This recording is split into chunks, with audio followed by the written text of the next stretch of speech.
Hello, I'm Joe, and this is the Iliad, Book 9.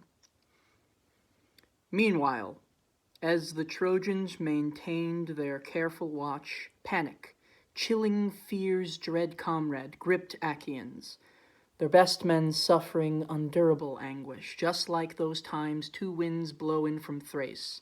North wind and west wind suddenly spring up and lash the fish-filled seas. Black waves at once rise up, then fling seaweed in piles along the shoreline.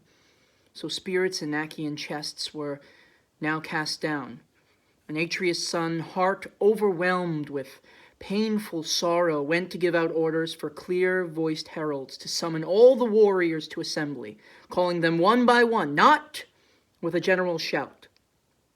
He himself, with his heralds, carried out the task. The counselors sat heartsick, and Agamemnon stood, his face shedding tears like black water spring whose dark stream flows down a sheer rock precipice. With a sigh, Agamemnon addresses the Argives. My friends, leaders, Argives, counselors, Zeus, son of Cronos, has snared me badly in grievous folly. Deceptive God, he promised me. He nodded his assent that I'd lay waste to well-built Ilion before I went back home. Now he tricks me. He's devised a cruel deceit for me, telling me to return to Argos in disgrace after the deaths of so many warriors. That's what now delights all-powerful Zeus, who has hurled down so many lofty towns and who will still demolish many more. Such is his power, irresistible. But come, let's all follow what I propose. Let's sail back to our dear native land, for we're never going to capture Troy. He finished, and all those there stayed silent, stunned. Achaeus' sons just sat there, speechless with grief. At last Diomedes, skilled in battle cries, spoke out. Son of Atreus, I'll be the first to challenge your foolishness, as it is my right, my lord, in our assembly. So don't be angry. First of all, you slighted my bravery in front of all demands, when you claimed I was no soldier, and unwarlike man. Achaeans, young and old, all know this. The son of crooked-minded Cronos gave you a two-edged gift. He gave you honor to govern all men with your scepter, but he didn't give the strongest power, courage. My misguided king, do you think Achaea's sons are really fearful cowards, as you state? If your heart wishes to go home, then go. The road lies there in front of you. The many ships which sailed here with you from Mycenae stand ready by the sea. But the rest of the long-haired Achaeans will stay here until we demolish Troy. If they flee back to their dear native land in their ships too, then Sthenelus and I will fight on our goal, to take Ilion, for the gods were with us when we came. With a roar, all Achaea's sons endorsed his words, pleased with the speech made by horse-taming Diomedes. Then horseman Nestor, standing up before them, said, Son of Tydeus, you're excellent in battle, and the best Achaean of your age in council. And no Achaean will fault what you've just said, or oppose it, but your speech is incomplete. You are still young. You might well be my son, my youngest born. Still, you spoke sensibly in what you said to the Achaean king, for you spoke justly and came to the point. But come, I can claim to be your senior, so I shall explain this matter fully. Let no one take issue now with what I say, not even mighty Agamemnon. Any man who's keen out civil war is an evil outlaw, without heart and without home. So for the time being, now that night has come, let's do what we must. Let's get dinner ready, something to eat, and let's have sentries camped beside that trench we dug outside the wall. I'm saying young men should do this. Then issue your instructions, son of Atreus, for you are chief king here. Prepare a meal for senior counselors, that's right, and proper thing to do, and you've got lots of wine stockpiled in your huts, which Achaea's sons bring here every day over the wild sea of Thrace. You've got all you need to show such hospitality, for you are ruler over many men. And once many people have assembled there, you should follow whoever offers you the best advice. All we Achaeans need good practical advice, especially now when enemies are burning many fires right beside our ships. Who finds that pleasant? This night saves our army or destroys it. Nestor spoke, and those present listened carefully. Then followed what he'd said. Armed sentinels went out, led by Thrasymedes, Nestor's son, his people's shepherd, with Ascaphlus and Ilymenus, strong fighters, and Merinones and Arirephus and Derirephus, along with noble Lysimedes, Creon's son. And those 7 were captains of the sentinels. 100 men, all armed with their long spears, went with each other. They marched off, took positions halfway between the ditch and the wall. Then the men lit fires. They prepared their meals. Atreus' son led his advisors to his hut, gave all of them a generous meal, and they ate the food prepared and set before them. And each man ate and drank to his full heart's content. Old Nestor, whose previous advice had seemed the best, was first to begin explaining what he thought. Keeping in mind their common good, he spoke out. Mighty son of Atreus, Agamemnon, king of men, I'll begin and end my speech with you, for you are lord of many men. Zeus gave you scepter and laws to rule them. Thus you, above all, should speak and listen, then act upon what other may say, if their spirit prompts them to speak well. You'll get the credit for what they begin, so I'll say what seems to be the best advice. And no one else has set out a better scheme than the one which I've been mulling over a long time now, ever since you, my lord, made Achilles angry by taking back that young girl's Briseis from his hut. Against my judgment, repeatedly I urged you not to do it, but then you, surrendering to your arrogant spirit, shamed our strongest men, honored by the gods. And you still have that prize you took. So now let's think how we may make amends with him, back with gifts and gracious speeches, and be friends once more. And Agamemnon, king of men, then answered Nestor, Old man, you expose my folly justly. I was deluded. I don't deny that. The man whom Zeus loves in his heart is worth whole armies, and this man Zeus now honors by destroying an army of Achaeans. Since my delusion made me follow my mistaken feelings, I'm now willing to make amends, to give in recompense immense treasures. I'll list these rich gifts in presence of you all. 7 tripods, which fire has not yet touched, 10 golden talents, 20 shining cauldrons, 12 strong horses whose speed has triumphed and earned them prizes. A man who has as much as I have won from racing these sure-footed animals would not be poor, or lack possessions, or need precious gold. And then I'll give him 7 women of Lesbos, skilled in crafts, whom I chose for myself when he captured well-built Lesbos. They surpass all women for their beauty, though I shall present him with them the one I seized from him, Briseis, daughter of Briseis. I'll solemnly swear I never once went up into bed or had sex with her, as is man's custom, where men and women are concerned. And all these things he will receive immediately. If gods grant we destroy Priam's great city, when we Achaeans allocate the spoils, let him come. Load his ship with gold, with bronze. As much as he desires, he may choose 20 Trojan women for himself, the loveliest Argive Helen. If we get back to the rich land of Argos, he can come then, become my son-in-law. I'll honor him just as I do Orestes, my son, whom I dearly love. He's being raised in great prosperity in my well-built home. And I have 3 daughters, Christomeus, Iphthanessa, and Laodice. And he can take whichever one he chooses back to his wife, to Pelles' house, and pay no bridal gift. And I'll give much more and bring about our reconciliation, a dowry bigger than any man so far has ever handled over with his daughter. I'll give him 7 populous cities.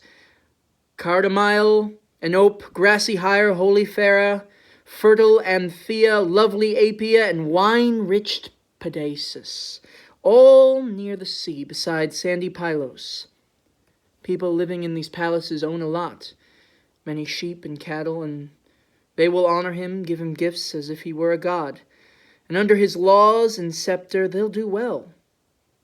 I shall give all this if he will abate his anger. Let him concede. Only Hades is totally relentless and unyielding. That's why, of all the gods, he's the one men hate the most. And let him acknowledge my authority, for I'm the greater king. In age I can claim to be his senior. And German Norseman Nestor then said in reply, Mighty son of Atreus, Agamemnon, king of men, the gifts you're offering to Lord Achilles can't be criticized, but come. Let's sound out hand-picked men to go with all speed to Achilles' hut, Peleus' son, and may those I select agree to do it. First let Phoenix, whom Zeus loves, be leader, then great Ajax and Lord Odysseus. Let herald Odius accompany them, along with Eurybates. Bring some water for our hands. Let's observe a holy silence. We may pray to Zeus, and son of Cronos, to take pity on us. And Nestor spoke, and all present approved of what he said. Attendants then poured water on their hands. Like that. Young men filled mixing bowls with wine up to the brim and passed them around. With every cup they made libations, and once they'd made offerings and drunk their fill of wine, they left the hut of Agamemnon, son of Atreus. Germanian horseman Nestor, looking at each man, especially at Odysseus, who kept encouraging them to persuade Achilles, Peleus' excellent son. Along the shore of the tumbling, crashing sea, the envoys made their way, offering up their prayers to world-circling earth-shaker Poseidon to help them more easily convince the great heart of Achilles. They came to the ships and the huts of Myrmidons. There they found Achilles. He was easing his spirit with a tuneful, finely decorated lyre. It had a silver-crossed piece.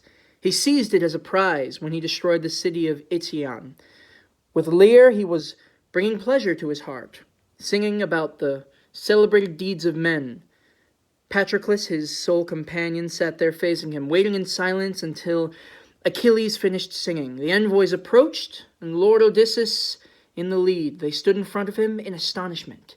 Achilles got off his chair and stood up quickly, still holding the lyre. Patroclus did the same, standing up as soon as he saw the embassy, and swift-footed Achilles greeted them and said, Welcome, my dear friends have come. I must be needed among Achaeans. You're the men I love the most, even in my anger. With these words, Lord Achilles conducted them inside his hut and seated them on chairs covered with purple rugs, moving up close to Patroclus. Achilles said, Son of Menoetius, set out for us a larger wine bowl and mix stronger wine. Prepare a cup for everyone. These men, my closest friends, are under my own roof. Achilles spoke. Patroclus obeyed his dear companion. Then, in the firelight, he sat down a large chopping block, placed on it slabs of mutton, goat, and chine of a plump hog swimming in fat. Achilles carved, while Automedon held the meat. He sliced up the small pieces, then got them ready on the spits. The son of Menoetius, godlike man, stoked the fire, a huge one, and once the blaze died down and the flames subsided, Patroclus spread the glowing embers, led the spits lengthwise on top, setting them in place on stones and sprinkling on a sacred salt. And when the meat was cooked, he laid it out on platters. Patroclus took the bread and then passed it in fine baskets round the table. Achilles served the meat and sat down by the wall, directly opposite godlike Odysseus. Achilles told Patroclus, his companion, to sacrifice to all the gods. Patroclus threw the offerings into the fire. Then each man helped himself, eating food prepared and set before him. They all ate. They drank to their hearts' full content. Then Ajax gave a nod to Phoenix, seeing that Lord Odysseus filled up his cup with wine and proposed a toast. Good health, Achilles!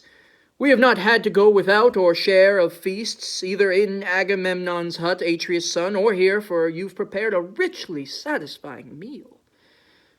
But now our business is not pleasant banqueting, for we are staring at a great disaster.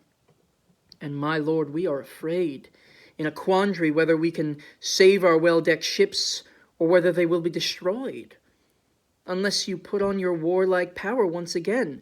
For haughty Trojans and their famous allies have camped close to the ships and barricade and lit many fires throughout their army. They claim nothing can prevent them now from attacking our black ships, and Zeus, son of Cronos, has sent them his signal on their right of the lightning flash. Hector, exulting hugely in his power in a terrifying manic frenzy, puts his faith in Zeus. He fears neither god nor man. Its killing passion now possesses him. He prays for holy dawn to come quickly, vowing he'll hack apart the high sterns of our ships, burn them in destructive fire by those very ships, kill the Achaeans, driven out in desperation by the smoke. I have a dreadful fear deep in my heart that the gods will make good of all this boasting, seal our fate, and perish here in Troy, far away from Argos, where horses breed. So ruse yourselves, late though it may be, if you have mind to save Achaeans from their suffering at this Trojan onslaught. If not, you'll suffer future agonies. You won't find any cure for such despair before that happens. You should think about how to help Argives at this evil hour. My friend, that day your father Peleus sent you off away from Phthia to join Agamemnon. Didn't he say this? My son, Athena and Hera will give you power if they wish, but you must check that overbearing spirit in your chest. It's better to show goodwill, to give up malicious quarreling, than Achaeans young and old will you respect you all the more. That's what your father said. Advice which you've forgotten.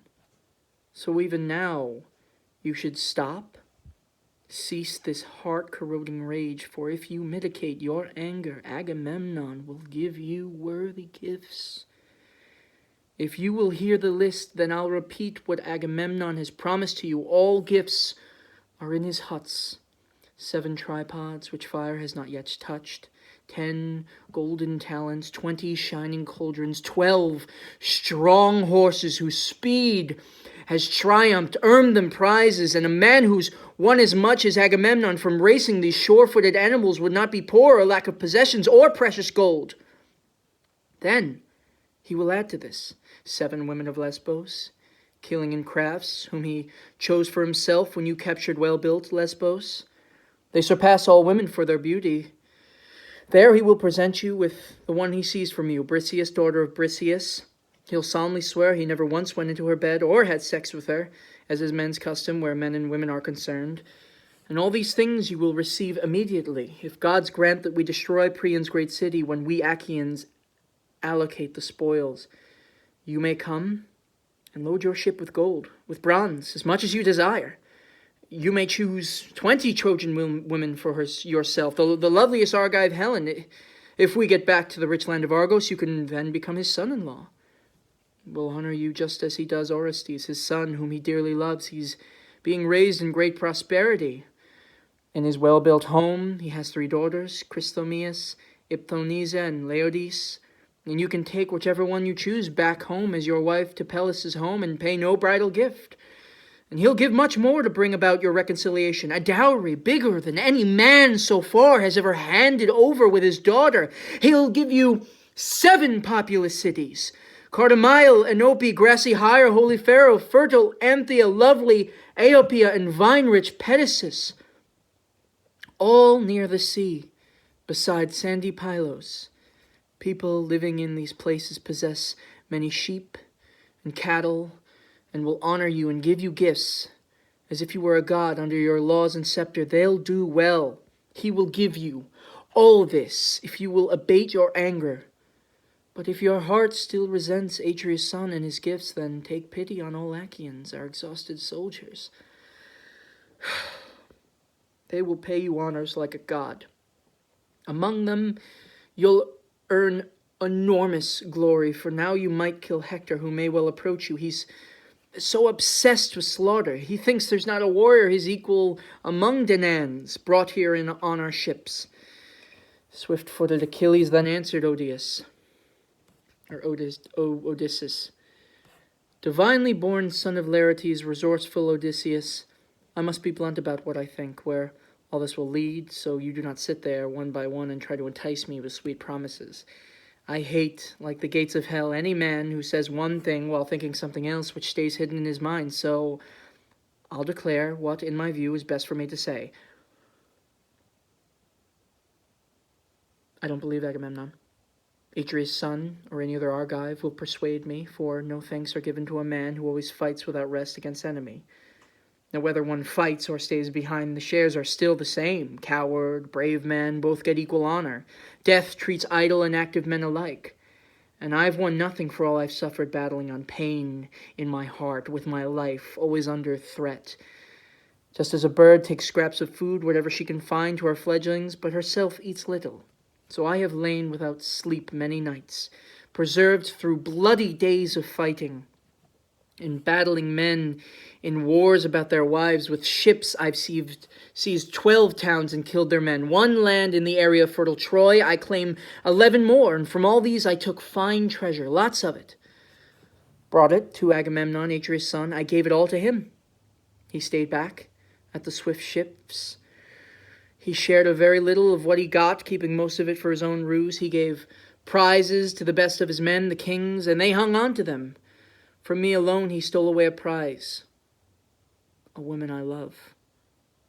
Let him have his pleasure in bed with her. Why must Argives fight against Trojans? Why did Atreus' son collect an army and lead it here, if not fair-haired Helen? Are Atreus' sons the only mortal men who love their wives? Every good and prudent man loves his wife and cares for her, as my heart loved that girl, though captured with my spear. And since he's taken my prize out of my hands and cheated me, let him not try to take another thing from me. I know him too well. He'll never persuade me to agree. But Odysseus, let him rely on you and other kings as well to save his ships from fiery destruction.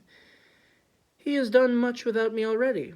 He's built a wall, constructed a large wide ditch around it, and fixed stakes inside. But for all these things, he's not been able to check the power of man-killing Hector. When I fought beside Achaeans, Hector wasn't eager to push the battle far from his own walls. He came out only to Scaean gates into the oak tree. Once he met me there alone, he barely got away from my attack, but now I don't want to fight Lord Hector. Tomorrow I'll make a holy sacrifice to Zeus, to all the gods, and load my ships once I've dragged them into sea, and you'll see if you wish. If you are interested, tomorrow my ships will be sailing off on the fish-filled Hellespont, men rowing with great eagerness. And if Poseidon, famous earth-shaker, gives us fair sailing in 3 days, I'll reach fertile Phthia. There I own many things I left behind when I made this disastrous trip to Troy. I'll take back here more gold, red bronze, fair women, and gray iron, all I captured, but mighty Agamemnon, Atreus' son, in his arrogance, seized back from me the prize which he awarded. Tell him that. Repeat in public everything I say, so other Achaeans will grow angry. If he, still clothed in shamelessness, hopes at any time to deceive some Argive, cur that he is, he doesn't dare confront me face to face. I'll discuss no plans with him, no actions. He cheated me. He betrayed me. His words will cheat me no more. To hell with him. Let him march to his death by his own road, for Counselor Zeus has stolen his wits. I hate his gifts. He's not worth a damn. Not even if he gave me 10 times. No, 20 times more than he owns right now. Or will possess future, not even all the wealth amassed in Oricneus or Egyptian Thebes, where huge treasures sit piled up in houses. That city of gates, 100 of them through Each can ride 200 men, horses, chariots all together, not even if he gave me gifts as numerous as grains of sand beside the sea, or particles of dust for all that world. All that would Agamemnon win my heart, not until he satisfies me in full, for all my heart felt bitter pain. I'll never take as wife any daughter from Agamemnon, son of Atreus.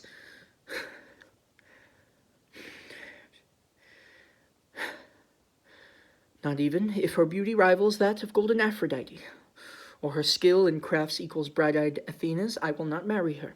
Let him select another Achaean, someone like himself, a more prestigious king than me. For me, if the gods keep safe and I get home, Peleus himself will find a wife.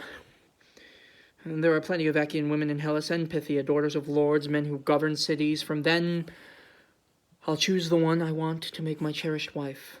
My heart has often felt a strong desire to take a woman there as my own wife, someone suitable for marriage, to enjoy the riches which old Peleus has acquired.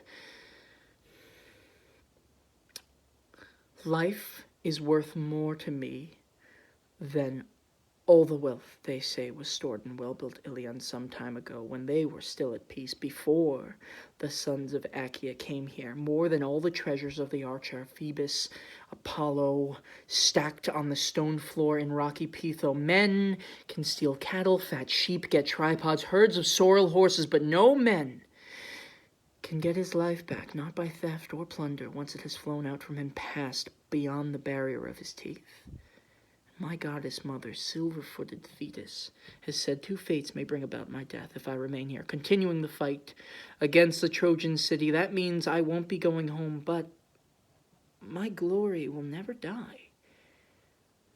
But if I go back home, my fame will die, although my life will last a long time. Death will not end it quickly. So I encourage all the rest of you to sail back home. You'll not attain your goal, steep Ilion, because far-seeing Zeus shields that city with his hand. Its people have confidence in that. Thus, you should go. Report this message to the Achaean leaders. That's the privilege of senior men. Their minds must come up with a better plan to save the Achaean fleet and army besides the hollow ships. The one they've got won't work, since anger still it keeps me away. Let Phoenix stay here with me, sleep here, so tomorrow he may join our voyage to his near native land, if that's his wish, for I will not take him by force. Achilles spoke. He was astounded by his speech. They all sat there in silence, stunned by the sheer force of his refusal. And after a pause, the old horseman Phoenix spoke. Glorious Achilles, if your mind is really set on going back, if you are totally unwilling to protect our swift ships from destructive fire because that anger has consumed your heart, how can I remain here, dear lad, alone, away from you? Old horseman Peleus sent me with you on the day he shipped from Phthia to join Agamemnon, and you were young, knowing nothing about war which levels men, or about public debates when men acquire distinctions. So Peleus sent me to teach you all these things, so you could speak and carry out great actions. Given all this, dear lad, how can I wish to be alone and separated from you? No.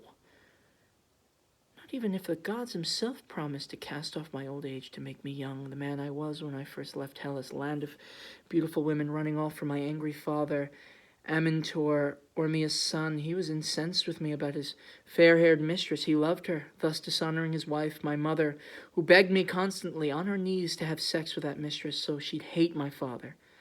And I obeyed. I did what she asked. My father soon found out what I had done. He cursed me many times repeatedly, praying to dread furies that no dear son born from me would ever sit upon his knees, and the gods made sure his curses took effect. Underworld Zeus and dread Persephone, I planned to murder him with my sharp bronze. Some god checked my anger, putting it in my heart what men would say their great contempt, how among all Achaeans I'd be called the man who slaughtered his own father.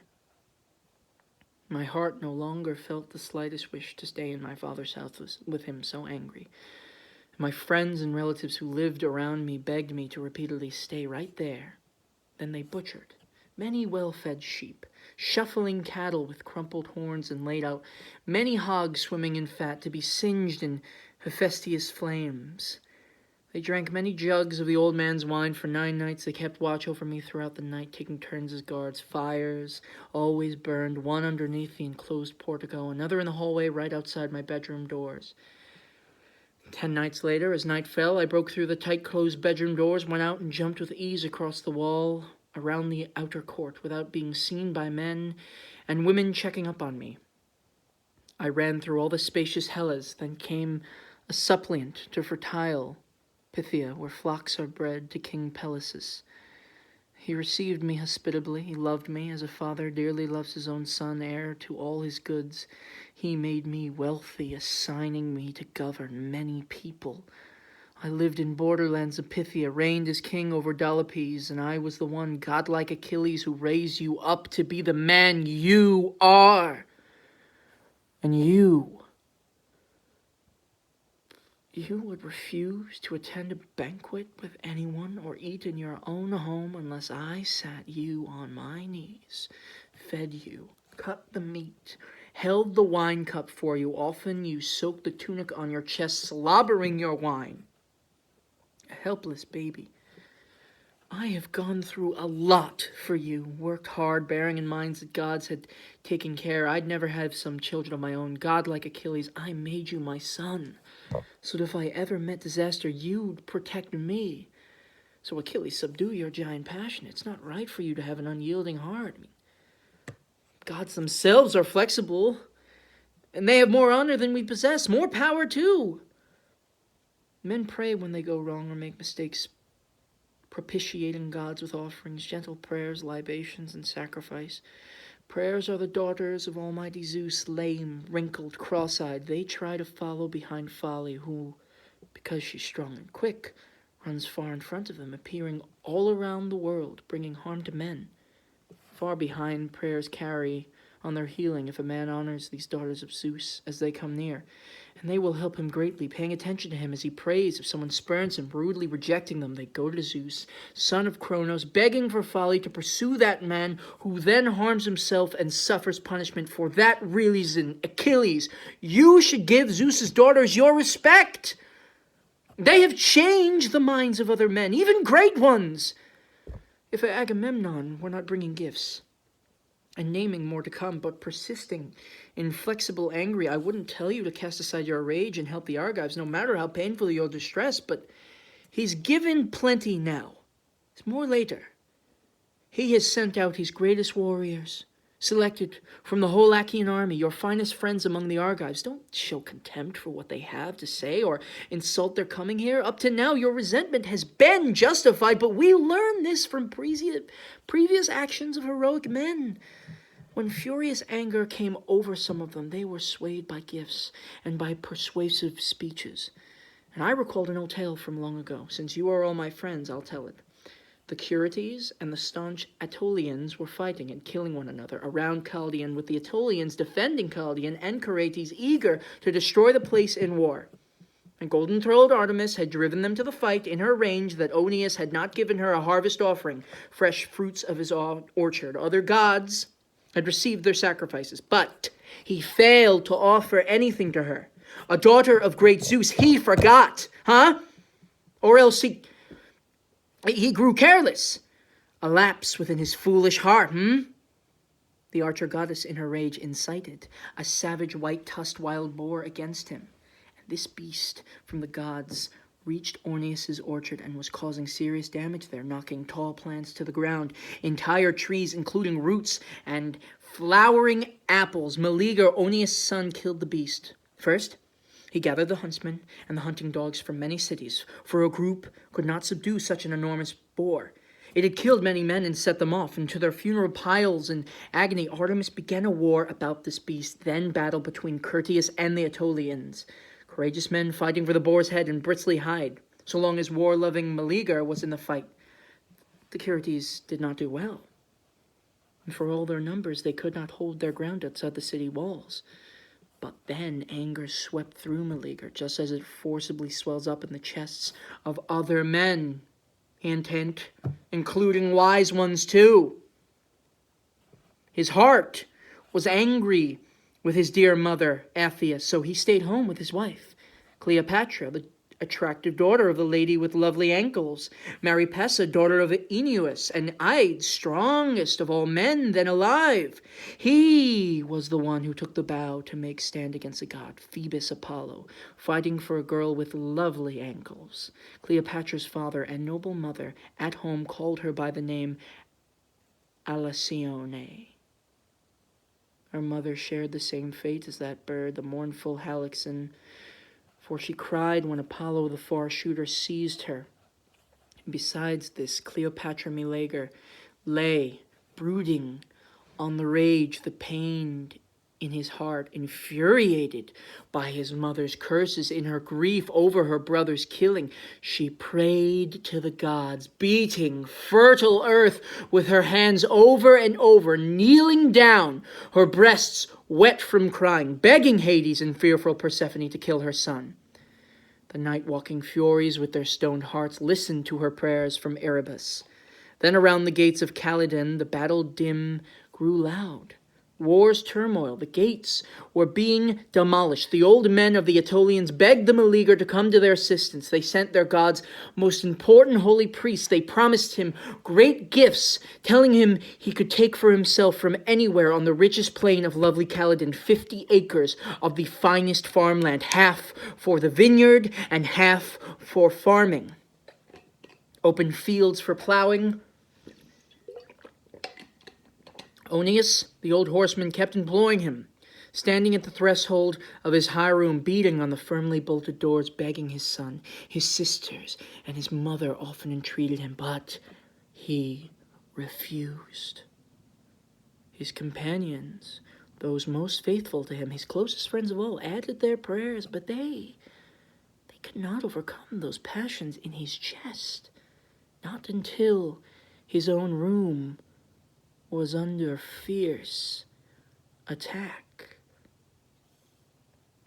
And once the Curetes had scaled the tower and begun to burn that great city, then his lovely wife in her great grief implored Meleager, telling him the evils which can overtake men whose town is violently seized, how men are butchered and the city burned with women and children seized by strangers. Once he'd heard these disasters, his heart stirred. He went outside, put his shining armor around his body, and thus averted a disastrous day for the Aetolians by following his heart.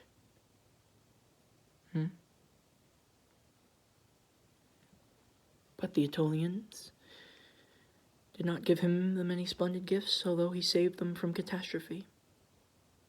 My friend, don't think like Meleager. Don't let some god make you choose that way. Once the ships catch fire, it will be harder to defend them, so accept the gifts Achaeans are honoring you like a god. If you return to man-killing battle without gifts, you'll never get such honor, even though you may push the conflict back. And swift-footed Achilles then said in reply, Phoenix, dear old father, noble lord, I don't need such honors, for I possess honor in the will of Zeus. That will keep me here besides my own hollow ships, so long as there is breath within my body, strength in my limbs. But I'll say this to you, bear in mind, do not confuse my heart with these laments, these speeches of distress, all serving that heroic son of Atreus.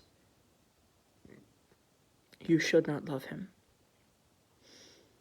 In case I hate you, or now my friend, you would be noble to join me. So endure the man who endures me. Be equal king with me. Take half my honors. These men report back. You stay here. You sleep in your soft bed. At dawn, we shall consider whether to go back to our own land or whether to remain. Achilles spoke. His eyebrows gave a silent signal to Patroclus to set a firm bed out for Phoenix, so the others would quickly think of leaving. But Ajax, godlike son of Telamon, spoke up. Noble son of Laertes, resourceful Odysseus, let's be off. I don't think we'll bring this talk to a successful end, not on this trip. We must report this news, though it's not good to demands, waiting to receive it.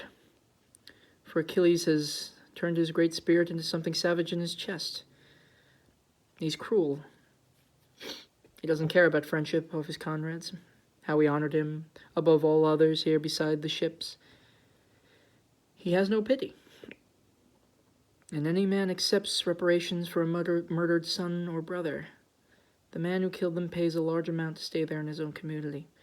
The other man's angry heart and spirit are checked, and once he takes compensation. But with you, gods have put inside your chest unchanging evil passions. And all this over a single girl. Now we are offering 7 of the best we have and much more.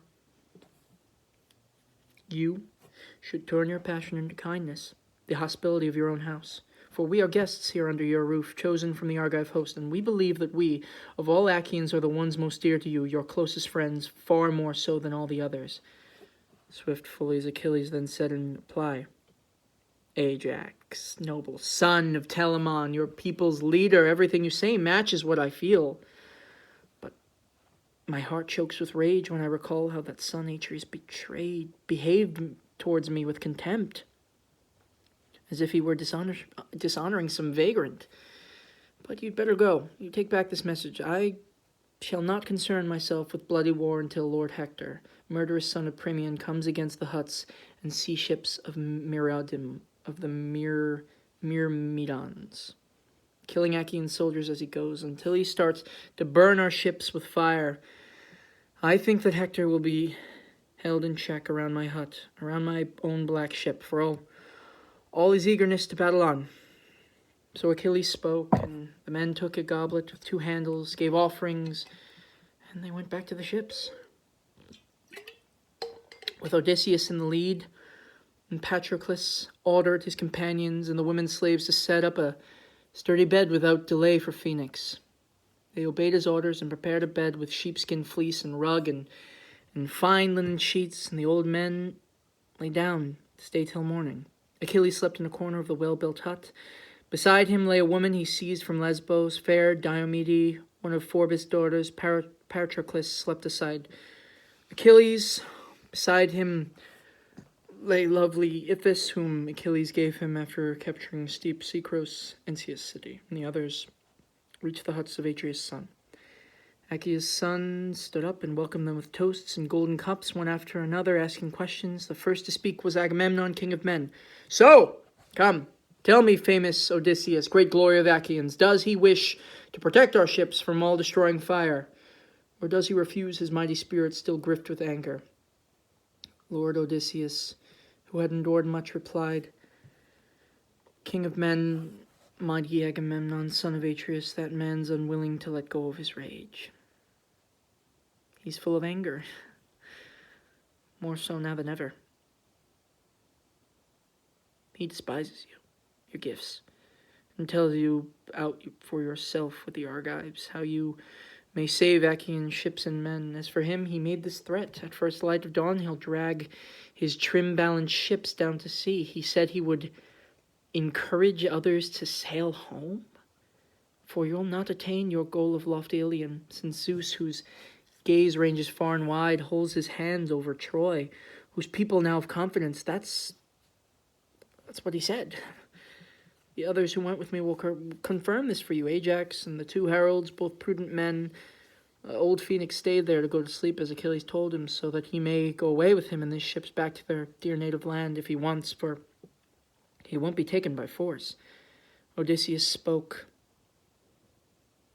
They were all silent, disheartened, especially by the force with which Achilles had refused. Arceus' son sat a long time speechless, troubled. At last, Diomedes, skilled in war cries, spoke. Mighty Agamemnon, king of men, you should not have begged noble Peleus' son, offering countless gifts. At the best of times, he's a proud man, and now you've encouraged him to be prouder still. Let's leave him alone, whether he goes or stays, for he'll fight when the spirit in his chest moves him, or when God drives him to it. But come on.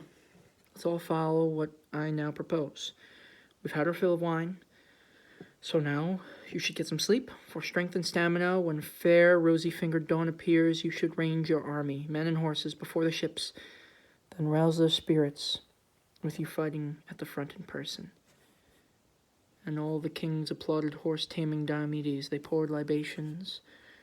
Then each man went to his hut, where he lay down and stretched out to take the gift of sleep. Damn.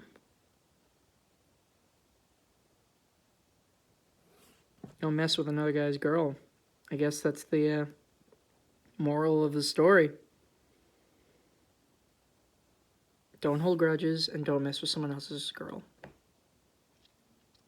All right.